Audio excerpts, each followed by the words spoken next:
you don't have to growth hack to actually sustainably and responsibly do work in a product that helps grow that product and drives more value to customers and users. Software is no longer like gigantic, massive deployments anymore. It's a combination of buyer buys something, user really needs to be engaged and like the product, and then there's like that meat in the middle to make sure that there's, you think about like a diversified portfolio of bets that any product company makes. Like you have your core business, you might have some like adjacent bets that you're making, you might try to be entering new markets or trying new things. There's usually always a little bit of that, and the business feed fell squarely into one like the long-term bet per se, and I think that would have continued. I think that would have continued for likely a year or 2 years until we figured something out, because there were legs to it and the hypothesis was essentially validated, and there was a very strong kind of commercial opportunity to it. So if you think about it, I was proposing, me and a group of people were proposing, like, let's take eyes away from the most monetizable surface on this planet today, newsfeed, and put it on this new newsfeed. I can't wait for people to see this. This would be amazing.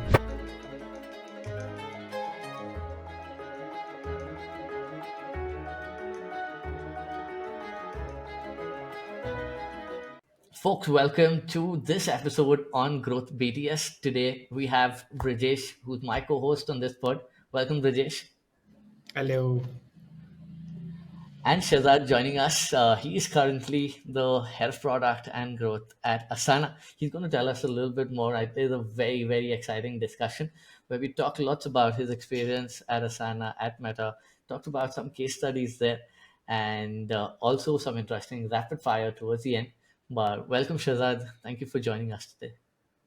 Hey, thanks for having me. Like Suhas said, I'm Shahzad. I've been in product management for over a decade, which sounds weird to say, but it's true. And currently lead growth product management Asana in San Francisco.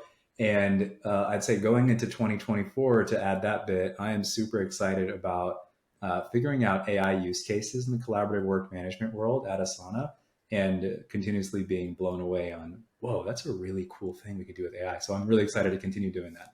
Well, first, I appreciate you all inviting me, and I'm excited to jump in and talk about the topic today. But we'll start with an intro. So I'm Shahzad. Currently, I am the head of growth product management at Asana. If you're not familiar with Asana, go to asana.com and get familiar with Asana. It's one of the leading collaborative work management tools that we're essentially proliferating across a bunch of industries and helping folks get their work done. I lead growth, which is an interesting definition at Asana. It's the traditional growth model where you think about acquisition, activation, funnel optimizations, how to drive the depth, breadth, and frequency of engagement across Asana. So my team is essentially responsible for all of that stuff, both from, like I said, optimizing the funnel, but also building 0 to 1 products that are in service of growing Asana, right? And we're recently making the move up market and really appealing to a lot of enterprise customers. So we're also trying to figure out how our go-to-market motion changes, in the sense that from traditional product-led growth, kind of that bottoms-up motion, and now more of that direct sales motion, which we're kind of moving into a hybrid product-led sales model. So a lot of my job is helping the company transition through that, helping my team drive impact through general growth work. It's been a ton of fun. Prior to Asana, I spent a few years at Meta, previously known as Facebook, working also on B2B tools. I specifically worked on a product called Meta Business Suite, which was essentially the kind of central platform, central place for small and medium businesses to run outbound marketing. So you think of sharing, reels, advertising, messaging. The core thesis of that product was really like, well, this is happening across a bunch of different apps across the Meta ecosystem, and businesses are essentially used to kind of juggling through, like, they'll pick up WhatsApp to message their customers, they'll jump to Instagram to start posting to a newsfeed or create a story. And we were thinking like, well, maybe we should all centralize all this, right? Like maybe it's a good idea if we just bring this all into one platform. And that was kind of the initial kickoff of the product. I worked on it immediately when we launched, and then kind of helped it find product market fit. Started driving the initial growth loops with my team to actually bring it to X million in monthly active businesses and X billion in revenue, of which a certain percentage was incremental. So it was an awesome experience, and there was a ton of stuff we built within Business Suite, which I'm happy to talk about one of them going forward. But let me stop there if y'all want to double click on anything there. No, awesome, Shahzad. I think you've had an illustrious career, and we could spend the entire hour chatting about it. But two things I'm really curious about in the intro before Brijesh and me then go into the meat of the discussion with you. Firstly, I think even while working at one of the largest consumer company, you picked a segment that seems a little more on the business side. Did that happen by accident, or were you more interested in this space? Yeah, I think it kind of happened out of fear, and I'll explain why it happened out of fear. So when you join Meta, the vast majority of people come in as generalists, right? Like you kind of get to choose what you work on, which is the specialty and like fun of being a PM at Meta. Like you can choose to work on AR, VR. You can choose at the time to work on crypto, which was Novi at the time, or Portal. I had a lot of opportunities and did a little shopping on what I wanted to work on. My background prior to Meta was 80% B2B product management, and I was a little nervous to come in and work on B2C. It's a little bit of a different ball game, right? And Yeah. so I kind of took the safe route when one of the execs at Meta offered me this role to come work on Meta Business Suite, just because I was like, you know what, it's probably a good idea for me to get my feet wet in something that I know and be able to prove impact, understand the company, the processes, all that fun stuff, and then maybe venture out and do something different. I never ventured out and did something different. I did that the entire few years that I was there. But to answer your question directly, like it was less of a by accident, more of an intentional decision because I wanted to stick to what I knew, which in hindsight, maybe I shouldn't have done, but I got enough experiences that I stayed for, 3 years. So Yeah. um, not by accident. I think it was intentional. Fair enough, fair enough. And Shazad, you also mentioned now you're leading growth across, and Asana is a tool all of us use, whether small or big companies. Um, in your opinion, how different are growth teams structured at, traditional consumer companies, which I would consider Meta, I would bucket Meta into that, versus your current role at Asana? Do you see major differences in the org structures, in, the key results they need to produce? Or do you think, okay, hey, there's lots of overlap in the way we can think about? I think more and more there's a lot of overlap. And there's probably very key nuances that need to be recognized, especially as a B2B company grows and starts servicing larger enterprise customers. But generally speaking, if you think about software today, it's no longer, especially B2B software that is, it's no longer the guy in his suit goes to another guy in his suit and says, hey, you buy this software and deploy it across, 500,000 people in your company. That's not really the case. Like more likely than not, the buyer and the user are separate. Those are two different people. So at the end of the day, even B2B software is now heavily consumer focused. So you can see that both in the UI, like things look a little funner, right? And things are more palatable and understandable. You'd see like a lot of B2B products have like a feed or have like these interesting like profiles that you can create and connect with other people. So I think to answer your question, like there's actually a lot of overlap in the sense. We are still working to how do we make sure that people, users day to day are more engaged? How do we make sure that they're expanding across their teams appropriately? How do we make sure that we're driving retention? Similar stuff that you would do on the Facebook app or on Instagram. I think the big difference here is that when you start going more closely working with enterprise customers, you start thinking about tactics a little bit differently and the needs a little bit differently. You start optimizing more for the buyer at this point and what I can build for admin controls or audit logs or compliance stuff. So that's a little different from consumer. I mean, the privacy stuff still overlaps. Then I'd say the second biggest difference is the way that you experiment gets a little bit different. So if you think about an example, like you think like a large healthcare company, right? They're not going to be happy like if half of their users are seeing one thing and half of them are seeing another one in a traditional A/B test, and you probably get a phone call saying, hey, what the heck, this is a weird experience, like can you not do this to us? So the tactics by which you make decisions to grow is a little bit different. You can't run like, let's run an A/B test on everyone because people are going to get pissed off at you. But I think it's mostly the same, and you want to keep it that way. I think just because again, software is no longer like gigantic, massive deployments anymore. It's a combination of buyer buys something, user really needs to be engaged and like the product, and then there's like that meat in the middle to make sure that there's seat utilization, there's engagement, there's like retention is over 100%, meaning you're expanding year over year. So org structure, things are usually the same, but nuances start to come up is probably the answer to that question. Got it. Got it. No, thanks for sharing Makes that. sense. That's very interesting. Actually, I want to jump into like quickly sort of set context on what we want to do today with the topic that you have suggested to us. Uh, the big part of what we're trying to do with Growth BTS is we want to get in and talk about specific cases of things that people have worked on. We are actually inspired by this documentary series called The Diary of a Song, where Right.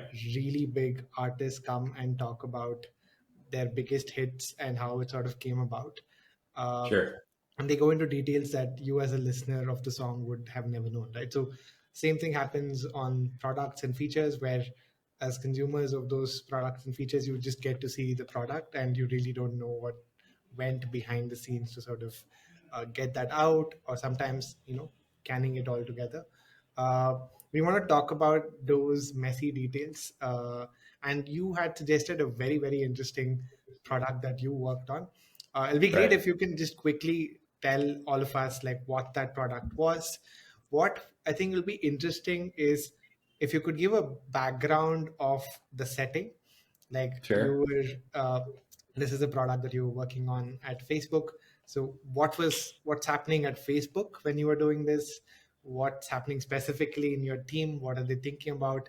And you, like, what were you thinking about and what was on your mind when this sort of came Yeah. about as well? So that setting would really help set context for everyone as to for everything that's coming up front after this. Yeah, totally. I think I'll double click on one thing.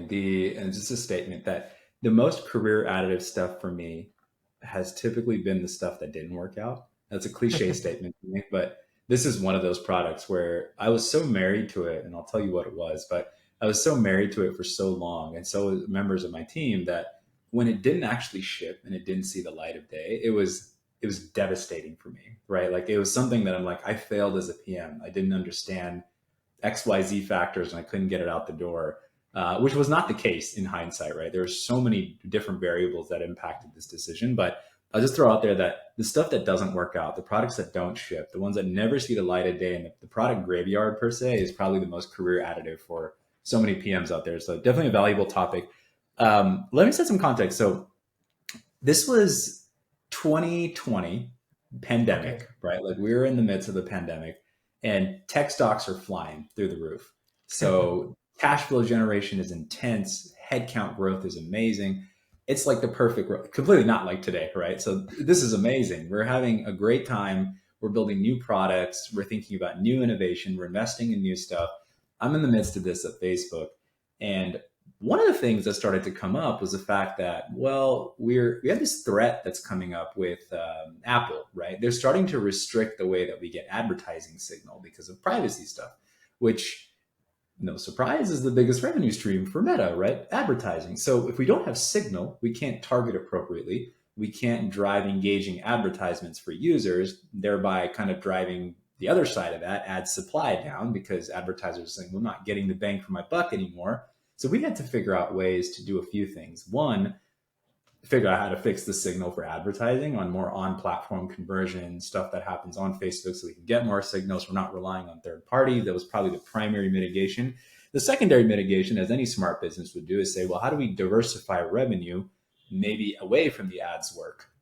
Not to say that like let's spin up a bunch of different things, but like how do we figure out like maybe adjacencies that we can drive revenue from? And that was where Meta Business Suite kind of came in, where the core thesis was like, let's put all these tools together so that there's one place that we have businesses, small, medium businesses, and the eyes on them. And this is close to 100 million businesses for what it's worth. So this is business work with a consumer flavor because we're doing it at Right. scale. So we brought all these folks to this platform. And the idea was that they would continue to share, transact, engage, message through this one platform. But because it's so centralized and convenient in a sense, we can now start figuring out ways to drive incremental engagement and thereby drive incremental advertising revenue or other types of revenue, because now it's no longer a fragmented thing that they're doing across the Meta ecosystem. So we launched this product, Meta Business Suite. We saw product market fit immediately. We doubled down. We started growing, the standard thing that you would do in any product. And things look great. So now we're thinking, well, what else can we do, right? Like what new things can we think about? And one of the things that we started to see is when we talked to these businesses and did research and dug deeper on what their needs were, the vast majority of them were using consumer news feeds to get information, to understand insights about their industry, to kind of craft their outbound marketing strategy. And that was standard for them, right? Like you think about a business, you and I own a coffee shop, we're going to open up our phones, and most of the time we're scrolling through Instagram on our business Yeah. profile. It's still a consumer experience, right? It's not optimized. The jobs to be done are not set up to make sure that businesses succeed. It's more like, well, here's a consumer product, you're a business, whatever, just use it. So as we started discussing with these businesses, and a lot of this was qualitative before we even got to like quantitative experimentation, was that they were using Meta Business Suite all day, except when they had to consume content. Then they would go to Instagram, they would go to Facebook, and that's not a bad thing. We want to stay within the ecosystem, but we knew that the vast majority of their attention was still away from MBS, which is Meta Business Suite. So we thought, well, why don't we just bring newsfeed to MBS? Right? That was idea number one. And we could do that because it was within the charter of kind of the company at the time to say, like, oh, there's a directional signal that you might be able to drive more engagement if you bring things within kind of Meta Business Suite. So we thought, well, hey, let's give it a shot, right? And as we started, and by we, I mean, it was me and maybe a few other engineers and a designer. This was like a scrap project on the side before it actually became a thing. So we wanted to kind of test this out. And we started to discuss with leadership, like, how do we actually test this hypothesis of a consumption experience inside of Meta Business Suite that's akin to the news feed, but optimized for businesses, right? So there was a lot of things that we wanted to uncover, but we actually just wanted to test the darn thing to see if it had any legs first. So I'll stop there, but that's kind of the context of how this stuff started brewing. And we wanted to dig in, like, oh, eyebrow raise, like the company was supportive, leadership was supportive, because we've seen success with bringing centralized tools on Meta Business Suite. And we were pumped about it. And we had the ability to kind of spin up a few engineers to kind of look at it because, again, headcount was not constrained at the time. So this journey was like opening up for us, like, ooh, this is going to be an interesting thing. This could be the next news feed. And for me, I'm thinking, holy cow, my career is about to get accelerated. I can build the next news feed, right? For businesses, and imagine the things that I can do. And I think a big point that was a selling point for leadership that I made was, this is the next surface for advertising dollars, because we can Yeah. bring B2B ads on this, right? And I think if you think about newsfeed today, like, it's a little bit weird if you go and see like a HubSpot ad or a Salesforce ad or some business tool. You're just not in that mindset. Consumers are not buying that. Most of the time, advertisers of B2B products are not advertising on Meta, which is a massive addressable market that we could go get. So I'm sitting there in product reviews saying, this is $1 billion idea. This is massive. And frankly, it was. So I think a lot of folks in leadership were like, okay, this guy might be crazy, but it might be kind of a good idea. So let's go out and see if it's actually going to work. I'll pause there. That's the kind of context that we were at and This is how super. business feed was. Yeah, go ahead. This is super helpful. I'm already thinking a couple of things. When you proposed this, were there like couple of things that you remember both on the positive side and on the skeptical side? I'm more interested in the skeptical side because the positive is quite clear that if you get another real estate going for advertising, it's, and specifically if it's targeted towards B2B customers, the upside is huge. Do you Yeah. remember anything that came up which was like more like, hey, this could not work because of so and so? Oh, totally. There was a few things. It falls into three buckets. The first one was complexity. The second one was time. And the third one was cannibalization. So complexity wise, it's not easy to build a feed, right? And just technically speaking, there's ranking, relevance, connected and unconnected content, privacy stuff, like the whole nine yards, right? Not to say that we were going to build a massive one from scratch immediately, but there was quite the skepticism in the room, especially from engineering leadership, to say, like, you're making this sound much simpler than it actually is. I think that was number one.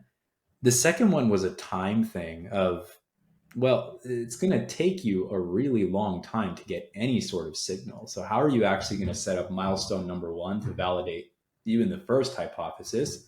there was a little bit of skepticism around that. Like, hey, it's probably not worth our while if you take 9 months, 12 months to even build out test number one, because in those 12 months, probably redirect engineers to go do something much more accretive to revenue.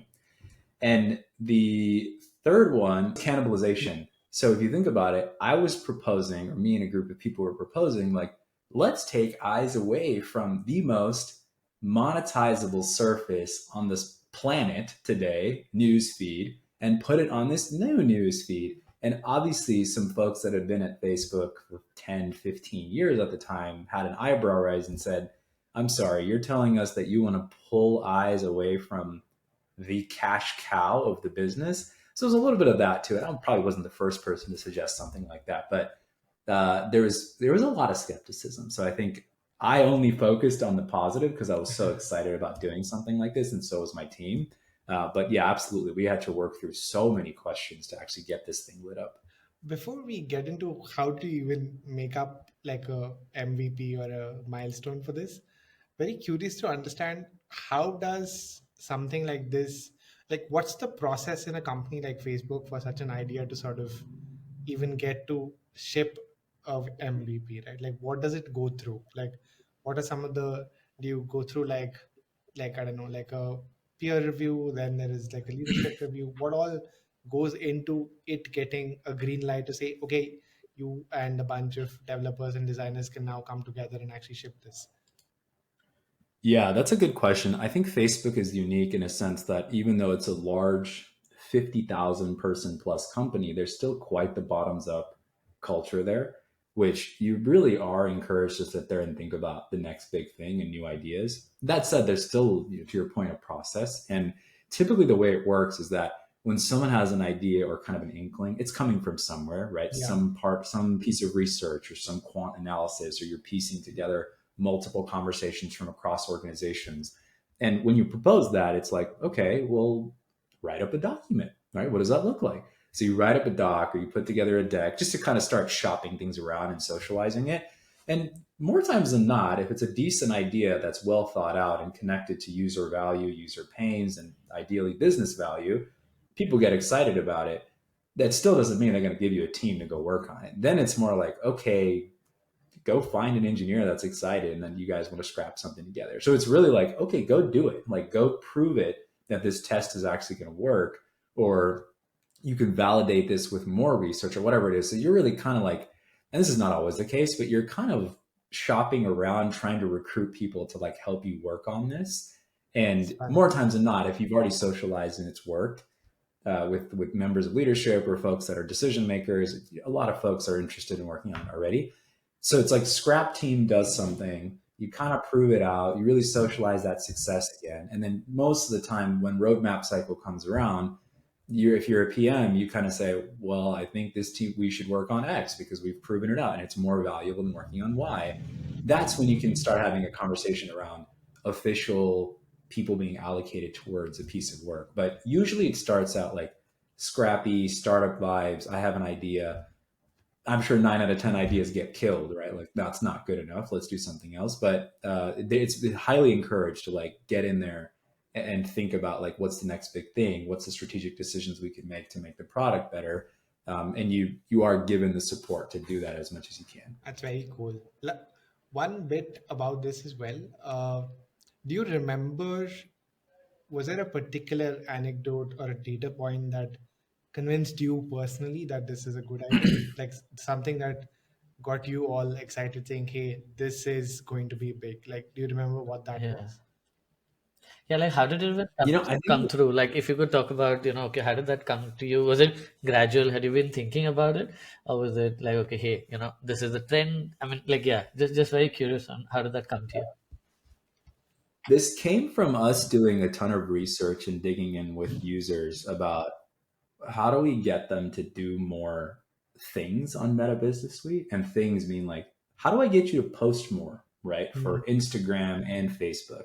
Because if you think about it, the more they post, the more they do organic stuff, there's a linear relationship to incremental advertising revenue. So it was all in service of like, how do we make you advertise more on Facebook and Meta?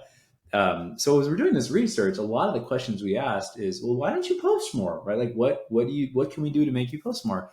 And the vast majority of people came back and said, I don't know what to post. Like, how do I post more? What's the inspiration behind this?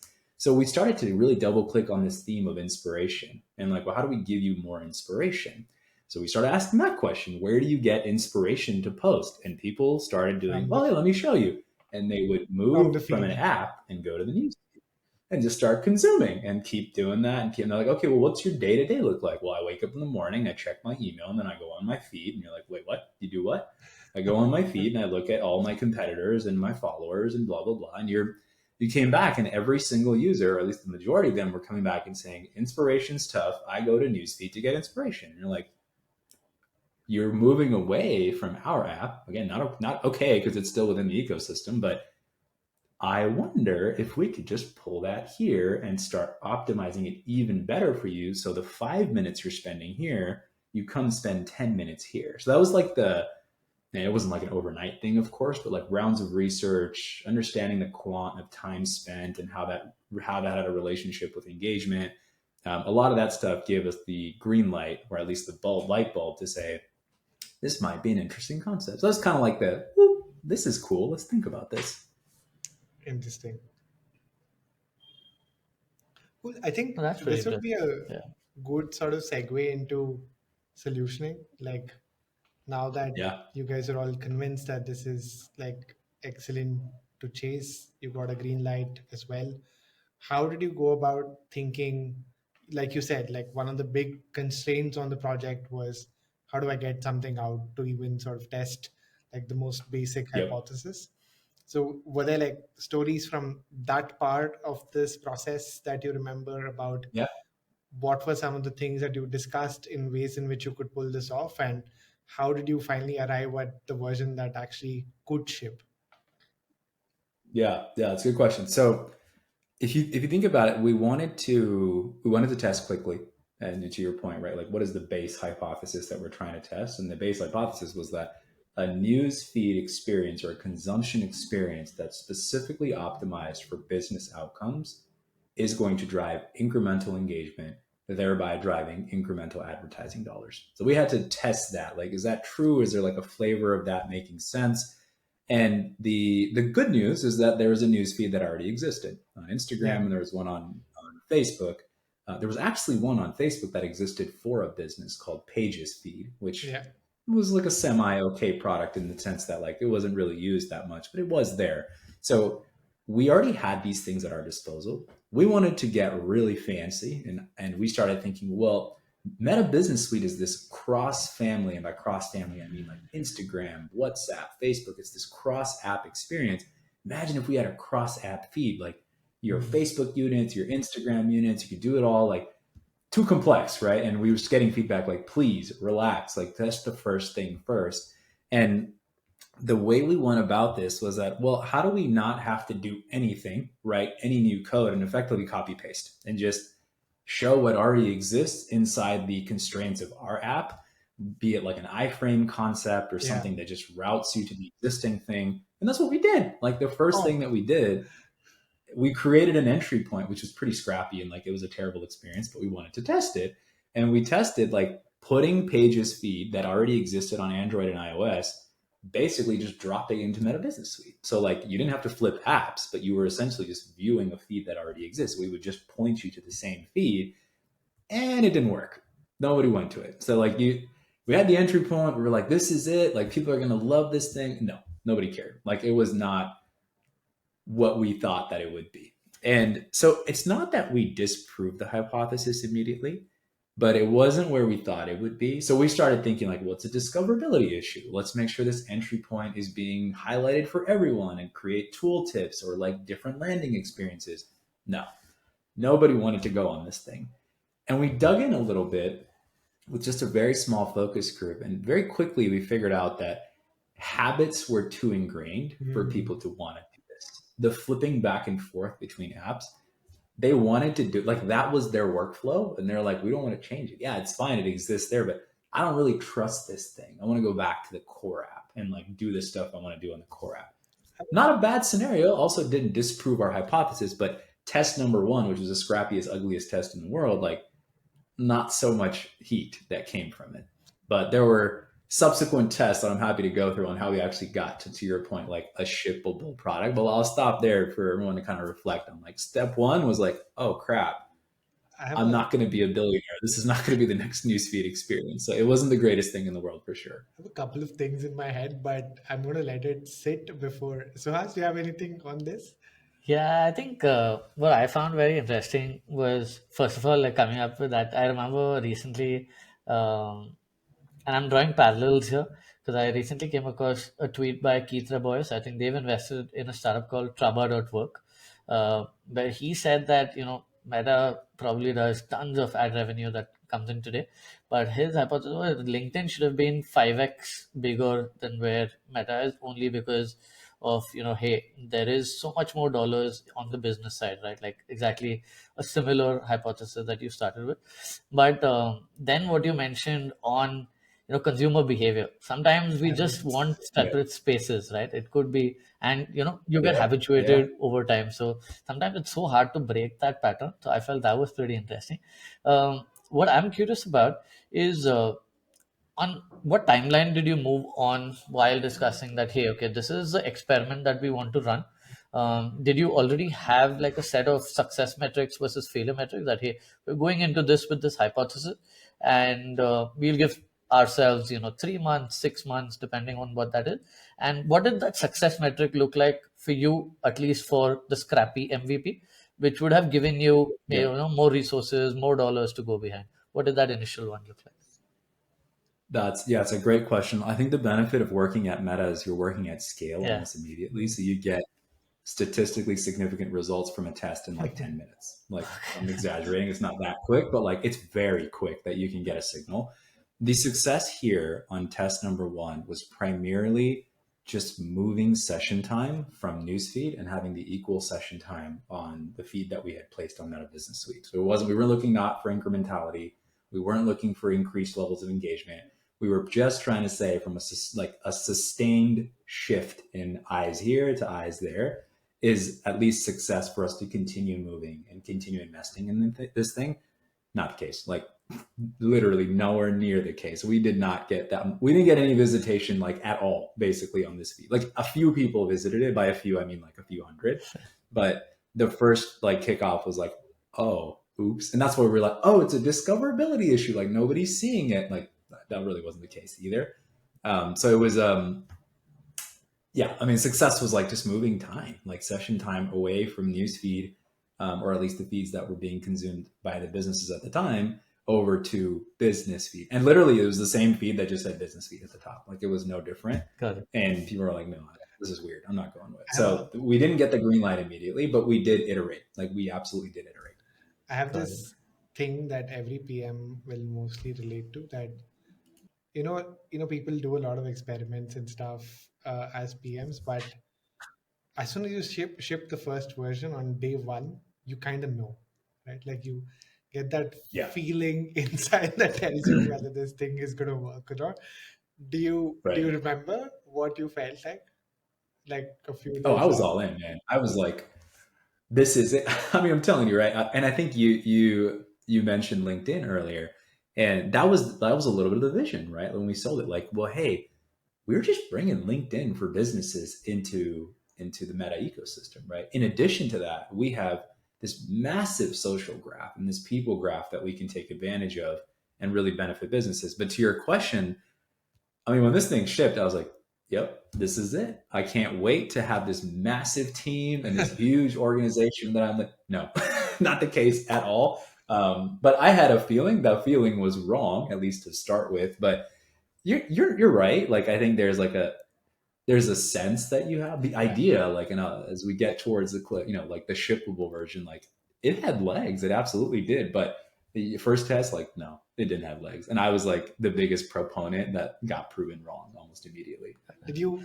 Were there like more iterations that you folks tried on this after the Yeah. visit? Yeah. Tons. One of the follow-on hypotheses we had outside of the discoverability one was this thing is just not valuable to change habits, right? Like it's got to do something better. Mm-hmm. So how do we make it do something better, right? So I think there was a couple things that we did. Things got a little bit more complex, but we did them. Well, two things we did specifically. One, we had this original kind of idea of like, it has to be a cross family, cross app experience. So how do we bring Instagram to? Like, we have Facebook, let's bring Instagram. Then it's like the value prop is better. Like, both of these are in one place. Yeah. So we did that. Much harder because Instagram has a completely separate kind of, the data model has a completely separate authentication experience. Like, the whole thing that we had to work through in complexity, it was no longer just whoop, copy paste. Like, that was not a thing. So we did that as a follow-on test.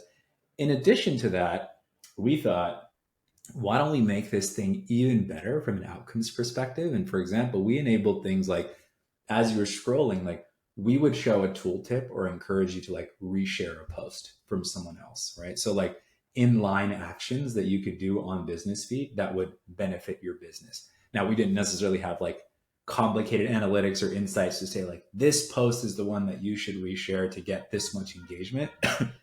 But we wanted to give it a shot to see if that even had legs. So we did those two things where we surfaced Instagram, we heightened discoverability, which semi worked, semi didn't, and we also included inline actions in the actual product so that businesses could go in while they're consuming the content and immediately action on it versus like flip back through the app, go to Meta Business. Like, we didn't have to do that. So those few kind of follow-on tests, like, that started to work. We started to see, and this was the kicker.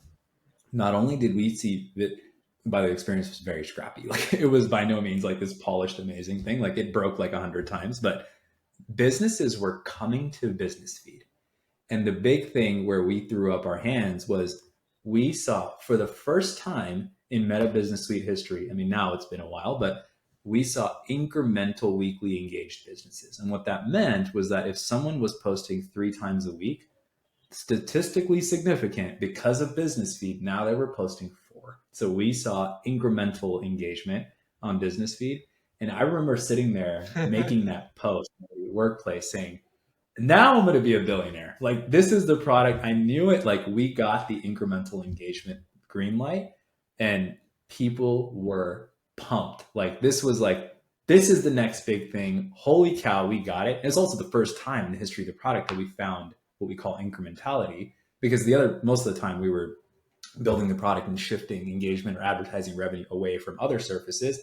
This time we were incremental. So the scrappy project that had fueled us on it, and like the few loyal soldiers that continued to work on this thing, came back on the other side and said, this is it. Promotions, we're going to win. Like, this is a big thing. None of that happened, but we saw after, I think, iteration 4 or 5, we finally nailed it. And we got a tiny spur of incremental engagement, which was the start of like, let's do this thing. And mind you, this is like leaking into like late 2021-ish, right? Where things, and I'll set the tone for the next step, things weren't too hot anymore. Like, tech stocks were starting to drop. Interest rates were starting to go up. Like, there was the fear of like, well, we need to like double down on the right stuff. And so we had seen success, but the external market, there was like fear brewing in it. So I'll set the foreshadow on like where we were going to go next, but I'll pause there if y'all want to dig in anywhere. No, I think this was super helpful. Like, I almost felt like I was next to you as a PM while you said all of this. This is Yep. super interesting to hear this kind of stuff, and this is why we're doing this.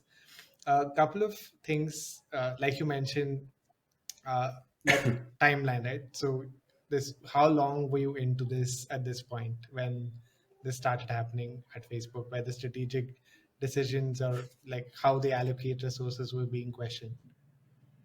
Yeah. Once we proved this out, we had a team working on business feed. Okay. And by a team, I mean, I think it was 2 or 3 engineers. We just hired another PM. So I got the green light to hire another PM. We had a designer, a data scientist. It was a pretty decent structured pod working on this business feed concept. And that was about 2 halves in. So about a year into it. So we started roughly late 2020-ish. This was late 2021, where it's like, green light, go work on this thing. It's pretty interesting, in addition to working on all the other stuff on your roadmap. So it was about a year, I think, that it took for us to like validate everything, get the green light, and then officially like, now this team or this pod is called, like, it's the core experience team or the growth team, and like the sub pod is business feed. And that was like, the employee thing changed and it was like business feed. So it was like it was a thing, right? So I was like, Yeah, it's a real thing. So you update your LinkedIn now. You're on the business speed team. But this was about a year. got it. And you told us a little bit about what changed macro. Can you Yeah, also give us a little hint about what was happening in the team, what was happening in your own sort of head when you yeah, started yeah. noticing some of these things? Yeah, so that's probably a good segue to talk about like phase, like the next phase, right? Where so to your point, like the macro was deteriorating pretty quickly. There was a lot of heat on, high flying tech stocks were now just going off a cliff at that point. So for good reason, everybody was talking about how do we make sure we're strengthening the business, right? How do we make sure that we can kind of get through this tough time? People were mad, people were scared, there was fear, uncertainty, doubt. And as you think about the right thing to do for a company, it's double down on your core business. Make sure that that's solid. Make sure you're able to grow that at a healthy clip. And there wasn't really room anymore, or at least the feeling was there wasn't really room to be like, let me go do this experimental innovation thing. Like, that's not a thing, right? Especially when money isn't free, aka interest rates are higher, stocks not doing so well, investors are not happy. Now you're like, oh shoot, I got to do the right thing for the company, the business. So we had this, like, it was like a gradual thing. It wasn't like on Monday it was like, no, we're not doing blah blah blah. Like, that wasn't a thing, but there was certainly, like, when we kicked off road mapping for H1 of 2022, I believe, there was certainly some, fear, uncertainty, and doubt of like, is this the right thing to do? Should we continue doing it? But we carried on, right? Like, we didn't change anything. That changed pretty quickly after the fact. So I think first Q1 of 2022, things got real bad, right? Q2, things got even worse. So Yeah, there was a lot of like, what do we do? How do we fix this immediately? And the vast majority of conversations for PM leaders was, how do we make sure that the bets we're making are the highest ROI, like dollar in, $2 out? And you look at business feed, and that's not a dollar in, $2 out immediately. Like, that's like you got a little spark of like product market fit, because like there's incremental engagement, yeah, and maybe you're seeing like visitation go up and retention is there. But real talk, like, that was not a moneymaker, nor was it going to be a moneymaker. More realistically, let's take these 6 or 7 very expensive people and focus them elsewhere, that they're going to give us more bang for our buck. So we had to start thinking about that, right? Like, there was a little bit of like, wait, we have almost a shippable MVP here. Like, we can start doubling down on this thing. But the macro slapped us in the face, and we had to think about, not only are we not building for the core business, but we're actually proposing that we take eyes away from newsfeed and we bring it to this new thing. So you can imagine, it's like, sorry, you want to do what in this environment? So it was not like received the way it was 6 months before that, as we started working on this. And frankly, we ran into so many technical issues because we were trying to create this true cross app feed. And yeah, like, you can only imagine the level of complexity it takes to get something like this. So, like, phase two, per se, of getting this thing out there after we had the initial celebration was clouded by the macro, a significant turnaround in how the business needed to be operated. And frankly, like, we didn't make progress. Like, we got an MVP-ish version that was ready to kind of like be shipped to a broader audience, but it wasn't necessarily like, all done. right, we have worked through all the complexities. Yeah, Yeah, we weren't done. Like, we had to keep going, and like, this was a multi-year thing, but we were no, there was not enough money to go do a multi-year thing. So it started to get to a point where we were like, is this thing worth it anymore? And there was some passionate folks that were like, no, we have to keep working on it. One of them was me. Like, I was very, very excited. I had hired somebody for it. We had a team trudging away at getting this stuff done. But like, Big Brother was kind of looking at me like, hey, is this really the smartest thing for your team to be working on? And eventually the answer was no. So I'll stop there and then I get to like phase post mortem on why this thing didn't actually get out the door. yeah. I think this is one of those things that every PM sort of goes through at some point, uh, where you're deeply into something because you've been at it for like that long. But at some point, like a really Right. good friend hopefully comes and tells you that, hey, from the outside in, it's kind of not looking great for you right now. Do you want to reconsider where you're spending your time? Yep. Uh, do you remember what that moment was for you, like where you kind of felt like, I don't think this is gonna like push through any longer. I think it was probably a collection of moments. One of the like most maybe important or like the catalyst that made me think about this deeply was having a conversation with the EM at the time that I was working very close with, the engineering manager. And he asked me, he said, well, hey, some of the engineers are a little nervous that this isn't really the highest impact thing they should be Mm, working on. Because at the end of the day, you go to your performance cycle and you're like, I worked on generating $500 million for the company, like whatever it is. And then the other person's like, I worked on business feed. And they're like, what? What's that? So not to say that that's a bad thing, but he did kind of ask me like, do we think this is the right thing to do? And I still this day, like I appreciate his like push on that. And of course, conversation one, I was like, what are you, come on now, like you're pushing back against the vision, like that's not, you shouldn't be doing that. But conversation two and three, I was like, yeah, you know what, you might be right. Like this thing yeah. is, there's a lot of other opportunity, so we should pull back. And some folks were like, wait, what, we're going to make a decision to not do this anymore. And frankly, there was never like a leadership mandate that came down to say like, Don't do don't do this. this thing, right? Like me amongst my own team, I kind of looked around and was like, I don't know, like we were doing growth work like constantly, which was paying off immediately, accretive to revenue.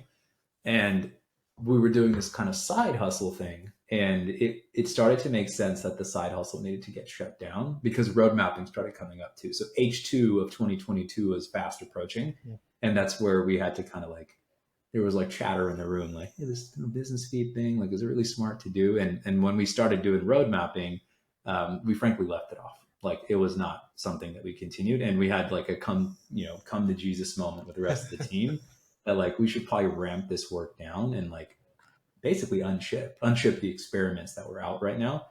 So it was less of like one moment; it was more like ongoing conversations. And then one of the things that I kind of like that, like, you know what, this is not smart. And frankly, like there was talks of layoffs too, right? Like H2 was coming around. We were a little nervous about that. So there was quite a few reasons for us to be Yeah. much more frugal and conservative for what we did for the business.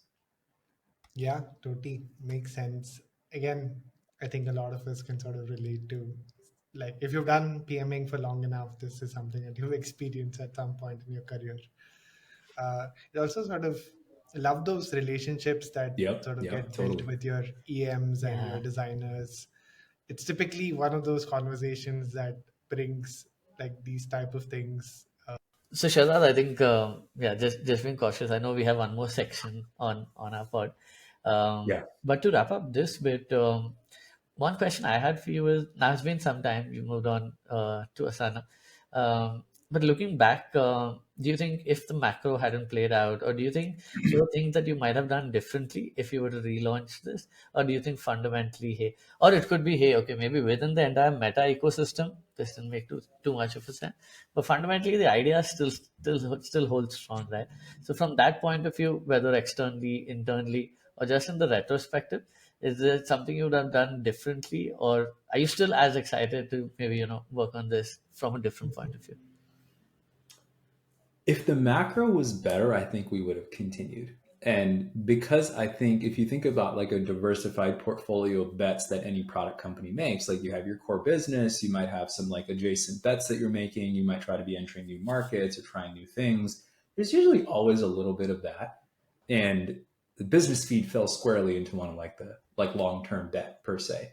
And I think that would have continued. I think that would have continued for likely a year, 2 years until we figured something out because there were legs to it, and the hypothesis was essentially validated, and there was a very strong kind of commercial opportunity to it, right? So I think the answer is yes. We probably would have continued. I do think that the macro and that happening gave me the experience of like because I mean I grew up in a bull market, right? Like I wasn't really around for oh, we have to make cost cuts and we need operating leverage in the business. Like I wasn't around for that. So this was almost like my first tangible experience of like pull back on this project because of factors that are not related to the project itself. So would I have done something different? Probably. Would it have been career additive for me to understand? Like probably not, because I would have just been like, go. Like it's not a big deal. So I think that actually, even though it was hard at the time, I look back and I'm like, yeah, it made me a better product manager. More importantly, it made me a person that better understood business and better understood fundamentals of how product management and the decisions you make, especially at product led companies, is very deeply and closely correlated with the business, right? That's obvious. So I think we would have kept going, yes, but it probably wouldn't have been a good thing for me to learn to just keep going. I think learning to stop is something that I actually appreciate now. Got it. Got it. No, thanks so much for sharing that. So that since we have only 5 minutes, I would love to cover a little bit on the personal side. So the last Yeah, section, what we've designed is a quick rapid fire. Nothing too cool. meaty, but some fun questions, and we'll have to, you know, see how your life behind the scenes outside of work is as well. Yeah. So I'll kick this off. First one is if you could grab dinner with anyone from history, it could be someone that you've worked with but never gotten a chance, or it could be someone even fictional. I mean, someone that you've seen across the screen, not fictional, but someone you've seen across the screen. Who would that be and why? I'll ask a clarifying question like a true PM. Is it someone that has to be alive today or can they just No. not? And could Yeah, it be that personal? it's fine if they're not alive today.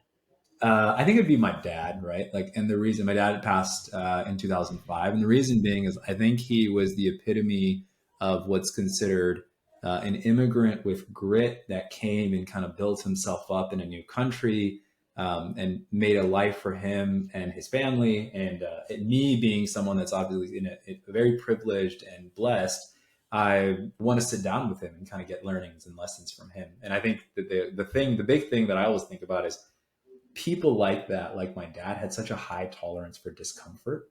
And Yeah. that's so necessary to be successful. And I like to think of myself like I have a pretty low tolerance for discomfort. And I want that to get better, right? And I want to make sure that my kids also have that. So, on the personal note, I'd probably be my father and just have dinner with him and be like, how'd you do it, man? Because I lost him when I was 11. And looking back, like, I want to have like a real structured conversation with him now. So it'd probably be my dad. I probably have a list of people, but top of the list is definitely my dad. Oh, for sure. No, so sorry, but yeah, I know if you could roll back in time, I'm sure that would be on top of your list as well. Totally. Another one, since you worked at Meta, what is the app that you spend the most amount of time on today? What is your screen time like? Contrary to what you'd think is normal, I don't have an Instagram. I Oh, don't wow. have it's Oh yeah, my I God. have never have not had one for years. Even when I was working, I had like dog fooding and test accounts, but never my own personal one. I spent probably the most time on LinkedIn and Reddit. LinkedIn, like it's just like news consumption for me and like understanding what's happening, and then Reddit, like just being It Reddit, just like just reading and it's learning about stuff. I think both of those are like community building within your own head type of thing. So Yeah, I probably spent a very unhealthy amount of time on both of those yeah. apps. What's your favorite subreddit, if you have one? Ooh, um, Maybe a niche that many people might not have heard of. it's Watch Exchange, which is basically like a oh, community for watches. I'm really into watches, so Sick. I'm on Watch Exchange weirdly looking at what's for sale and what people are selling and like the pricing, the market, and all that. So it's also a pretty wild subreddit where people have like intense conversation about watches. So probably Watch Exchange is my Nice. weird hobby that I look at. Nice. I'm going to check that out. I'm I'm I'm into watches, but I haven't bought too many, so I'm probably going to check Yeah, out it's a little one. weird buying a watch off of Reddit, which I have done and I've also sold. Oh, nice. It's a little sketchy to start with, but there's some nice people on Watch Exchange. Like, go check it out. I'll advertise for them right we'll now. put it in Sick, the sick. description so as watch Yeah, exchange. we'll add it. We'll add it. Two Yep. myths that we'd want you to bust, Shazad. First one is people think of networking as somewhat of a bad thing today. Maybe platforms have overabused it. Do you are you I mean, what's your best form of reaching out and building your network? Do you first of all think, hey, that is important in a professional career? And if yes, what's the best hack that you have for people in and around you? I absolutely think and that's cliche, right? But like more than anything, having a strong network is probably going to be useful for you in your career. I do think it's weird when you do like cold reach outs to random people. I don't think that's a good idea. Me personally, I'm of the fan, like at your own workplace or wherever you already have connections, like go like one level away from that. Like if you have your manager, like what about their peers, right? Like maybe work with them, or like your direct, engineering counterpart, like maybe somebody else's engineering counterpart. And my usually like approach is just like set up conversations with people every couple of weeks and let them talk, right? Like learn about them and talk about them, because at the end of the day, people love talking about themselves. Like let that happen. And then two, like you're not coming to them and be like, I would like to network with you so Yeah. that I can, like, it's just like, let's just have lunch, right? And I think that's probably the best way to do it. Now, that's not to say don't hustle and reach out cold. Like people do that to me all the time, and I love having those conversations, but it's a little bit less, like it yields less per se, and it's a little bit more like formal and kind of weird. So I would say let it be organic, but also put effort into it, and don't talk about yourself. Like let them talk about them. That usually yields like, then you have an opportunity to talk about yourself when the time is right. Nice. Well, that's a nice one. Another myth that we love for you to bust is I feel more and more the term growth is getting slightly misunderstood.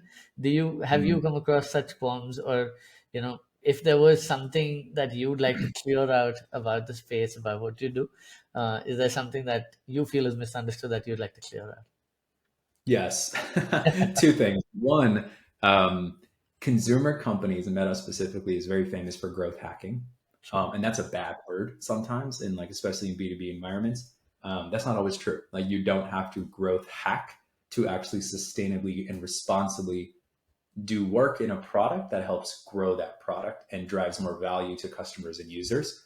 That's probably myth number one. So growth is not just growth hacking and not just like constant experiments that like try to like exploit your users. Like that's not what you're doing all day. The myth number two, especially at Asana, which is amazing for me, is that growth is not just about funnel optimizations.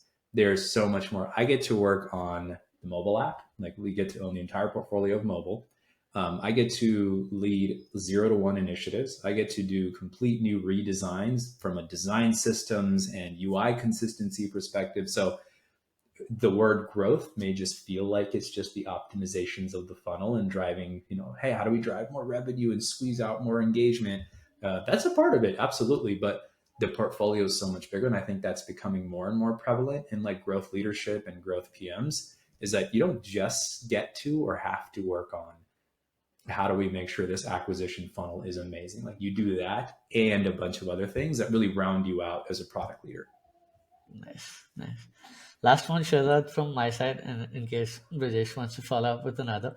But if not for product management or growth today, is there an alternate career that Shahzad would be doing, and what would that be? Yeah, I'd probably be an architect, and I'm absolutely horrible and terrible at drawing or anything like that. But I really enjoy like building house kind of things, like remodeling a house or like designing something and figuring out how to go build it in my house. So if I had any like raw skills to go do that outside of just a passion to do it, I'd probably pursue it a little bit more. So yeah, I'd say architect, which you're kind of an architect as a PM. So I'd say I Yeah, did follow that a little bit, but I like pure play architect of like buildings and houses and all that. That'd probably be my alternate career. sweet. I think in the digital world, I see a lot of my younger cousins spending a lot of time now in like Roblox and Minecraft, and building out their own worlds there. So I guess even if not in one form, if the entire AR VR space picks up, I'm guessing at some Yeah, point you never know. You you'll build be a house. yeah, Exactly. You build a house in VR and you 3D print it. I would not be surprised if that comes to market soon. So you may not even need to be like a pencil to paper architect anymore. true, true. And especially, I think I've been seeing so many models now. One of them is called Roomify.ai, which is essentially you Mm. put a bunch of prompts and a photo of your room, and using the prompt, it'll tell you more on how your room could look like and stuff like that. So you can Yeah, play around for hours together with that. And yeah, exactly like you mentioned, maybe you don't need the traditional skills that one needed, but if you're passionate, you never know how technology is going things to are change. getting scary. Things are getting scary in a fun way, but things are certainly getting scary. Yeah, I'll probably let Brajesh take one last one. If not, I will Sure. end with one of them. No, I think this was awesome. Thank you so much, Shahzad. This was amazing to be a part of. I could, like I said, Yeah, thank you guys for having could me. almost, it felt like I was there. So it is, Yeah. I think, I'm glad. Yeah, it was a roller coaster of a journey, but like I said, career additive a yeah, lot, right? A lot of things that I learned from that experience, and I take today when I approach certain products that may not be the ones that we should invest in, or new ideas that are coming out, how to like critically evaluate them. So, yeah, I'm glad I got to share my experience. I appreciate both of you asking follow up questions and digging in. It's always nice when folks are interested and kind of digging into the details and bearing with me while I went through my emotional journey of like I'm gonna be a billionaire to like no, we're not working on this anymore. So Yeah. there's quite a bit of that too. this Thanks so is so much for fair. sharing I this. I can't think wait like for Brijesh, people to see this. This would be amazing.